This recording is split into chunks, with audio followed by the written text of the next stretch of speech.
देखिए अदिति जी, आपकी जो डिबेट चल रही है उसमें हमने देखा, आपने करीब 15 मिनट तक आपने 2 बाइट्स दिखाए।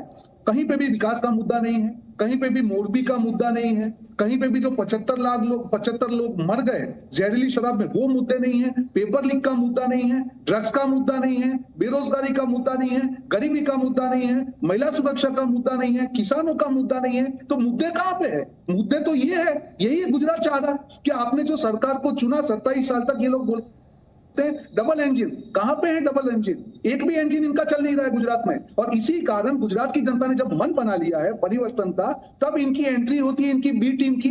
क्यों? क्योंकि मालूम है कि अब जब तक हिंदू मुसलमान नहीं होगा गुजरात की जनता इनको माफ नहीं करने ठीक, वाली। जवाब ले लीजिए, आप दोनों से जवाब लीजिए। आप कह रहे हैं एआईएम इनकी बी टीम है। जफर इस्लाम, पहले आपका जवाब।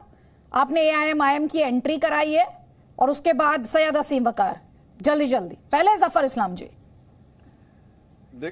देखिए, मुझे तो ये समझ में नहीं आ रहा है कि कांग्रेस पार्टी क्या इनके इनके इनके अगेंस्ट लड़ती नहीं क्या आंध्र प्रदेश में और तेलंगाना में? वहां भी हमने कहा था इनको लड़ने के लिए।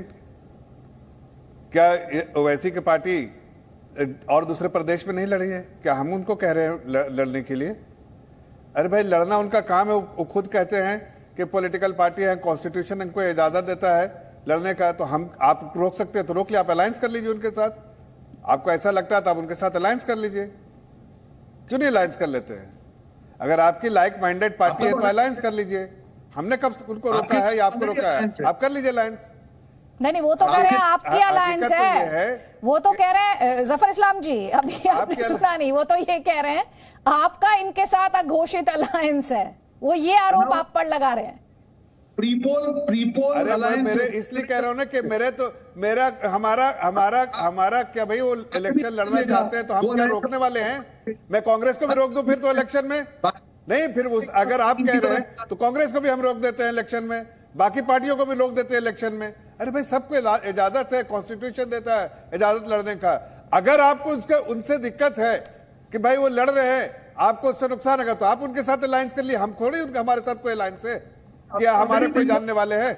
हम तो उनको गाली देते हैं भाई। आपके सामने में भी बोला कि ये सब ढकोसला है इनको, ये अपनी जमानत जब्त कर रहे हैं, इनकी हैसियत दिखा दिया गया। उत्तर प्रदेश की जनता ने दिखा दिया, उत्तराखंड की जनता ने दिखा दिया, यहाँ भी जनता दिखा देगी। लेकिन आपको क्यों डर लग रहा है? आपको उनसे क्यों डर लग रहा है? अगर भाई आपको विश्वास है लोगों का, आपको लोगों का विश्वास है। रोहन जी, एक सेकंड रुकिएगा जफर इस्लाम जी। रोहन जी, अभी जब जफर इस्लाम बोल रहे हैं तो आपका ऑडियो जो है ओवरलैप हो रहा है, उसमें क्लैरिटी नहीं है। आप इंतजार करें, मैं आपको दूंगी फ्लो। आप इंतजार करें, उनका जवाब पूरा हो जाए फिर मैं आपको मंच दूंगी। जफर इस्लाम जी। मैं तो सिर्फ इतना कह रहा हूं कि देखिए, आप उनके साथ अलायंस कर लीजिए अगर आपको करना है। अगर आपको उनसे डर लग रहा है तो भाई, सबको लड़ने की इजाजत है, आपको भी लड़ने के लिए। हम किसी को रोकने वाले पड़े हुए हैं यहाँ पर? क्या आप रोक दीजिए, आप अलायंस कर लीजिए। लेकिन हकीकत है कि आपको डर लग रहा है। इसलिए डर लगता है इसलिए कि आप लोगों ने मुसलमान समाज को धोखा दिया है कहीं ना कहीं। आपने कभी उसके लिए कुछ किया नहीं है, और वो ऐसी बात करते हैं तो आपको लगता है कि उनके लिए हमने किया नहीं तो मेरा पोल खोल रहे हैं। भाई, उनके साथ अलायंस कर लीजिए, आपका पोल बंद हो जाएगा। ठीक है। लेकिन हकीकत तो यह है कि भारतीय जनता पार्टी अपने दमखम पे जनता के आशीर्वाद से, जनता के समर्थन से, जनता के विश्वास से मैदान में जाती है और जनता के लिए समर्पित होकर काम करना चाहती है, चाहे वो किसी समुदाय का हो, किसी में आस्था रखने वाला हो। हम जनता पे समर्पित होकर, आप जनता का आशीर्वाद लीजिए। ठीक, रोहन गुप्ता, आपको पार्टियों से क्यों डर लग रहा है? रोहन गुप्ता जी, जफर इस्लाम ये कह रहे हैं, विश्वास हो चुके हैं उसका। ठीक सर, जफर इस्लाम ये कह रहे हैं कि भाई आपकी पोल खोल देगी एआईएम, इसलिए आपको उनसे डर लगता है। अदिति जी, पोल हमारी नहीं खोल रही है। जो मुद्दे अभी डिस्कस किए, एमआईएम को मालूम है, अगर एमआईएम अगर देश की पार्टी है तो जहां मुस्लिम बहुल इलाके वहीं पे क्यों चुनाव लड़ रही है? नंबर 1। दूसरा, मैंने जैसे कहा गुजरात का चुनाव है, आप गुजरात के मुद्दों पे बात कीजिए ना। आपका क्या एजेंडा है? आप चुनाव के पहले आते हैं, चुनाव लड़के चले जाते हैं, बीजेपी को कहीं ना कहीं हेल्प करते हैं। अभी हमने देखा बिहार में जो बाई इलेक्शन हुआ उसमें क्या परिणाम हुआ। तो ये गुजरात की जनता ये सारी चीजें समझ चुकी है। काफी इनके कैंडिडेट ने फॉर्म भी विड्रॉ कर लिया और सब लोग जानते हैं कि इस बार जो गुजरात की जनता ने तय किया है कि चुनाव इस मुद्दे पे होगा कि गुजरात को 27 साल में क्या मिला। जो इनका डबल इंजन करते हैं, इनको अगर डबल इंजन पे भरोसा होता तो 40 डब्बे इनके जो है उनको काट के कांग्रेस के 20 डब्बों को टिकट नहीं मिलती। अदिति जी, इनको अपने पूर्व सीएम पे भरोसा नहीं है, पूर्व मुख्यमंत्री पे भरोसा नहीं है, उप मुख्यमंत्री पे भरोसा नहीं है, 40 विधायक पे भरोसा नहीं है। और कांग्रेस के जो 30 लोग थे उनको इन्होंने टिकट दिया, ये इनकी हकीकत है। अगर उन्होंने काम किया होता, अगर डिलीवरी की होती, तो क्या जरूरत थी बाहर से लेने का? ये आउटसोर्सिंग का जो बीजेपी की मजबूरी है, क्योंकि इन्होंने कुछ किया नहीं है। मैं मैनिफेस्टो के मुद्दे, अदिति जी, ठीक है, आप कह रहे हैं इन्होंने आउटसोर्सिंग की है। जो आपने आरोप लगाया रोहन गुप्ता जी, उस पर जवाब लीजिए जरा सैयद असीम वकार का।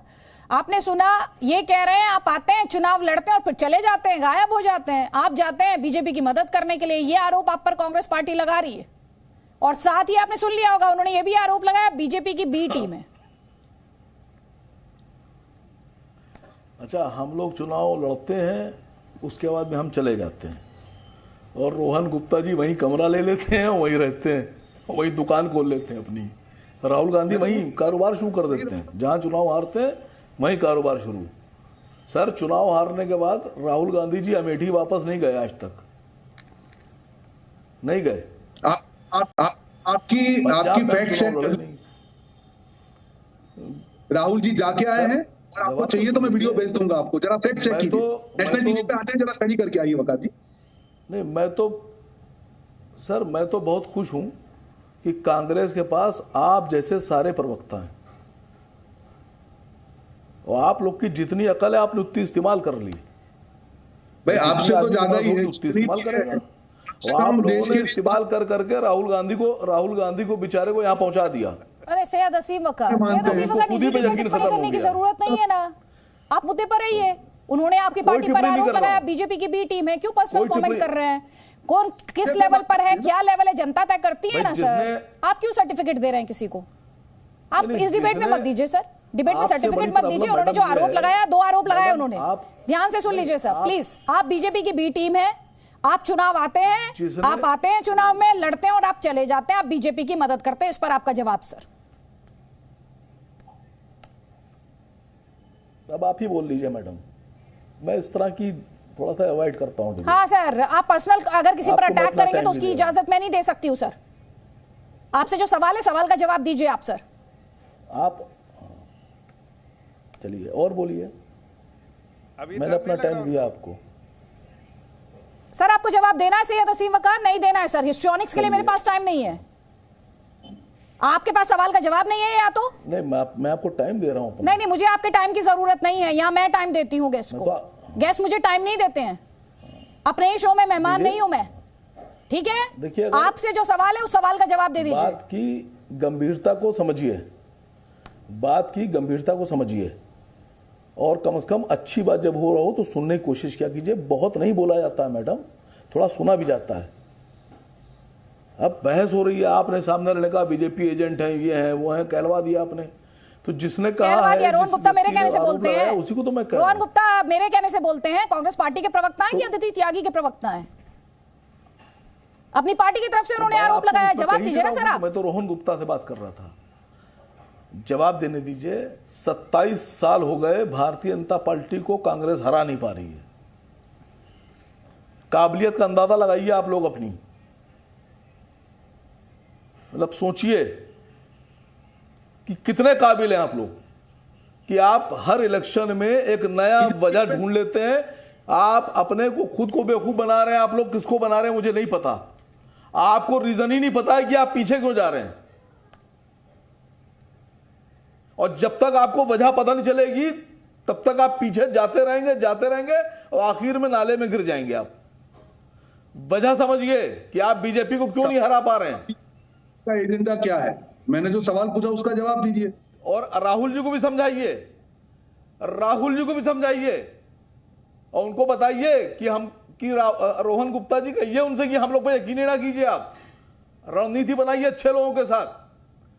आपका मुकाबला भारतीय जनता पार्टी से है तो भारतीय जनता पार्टी से टक्कर लीजिए।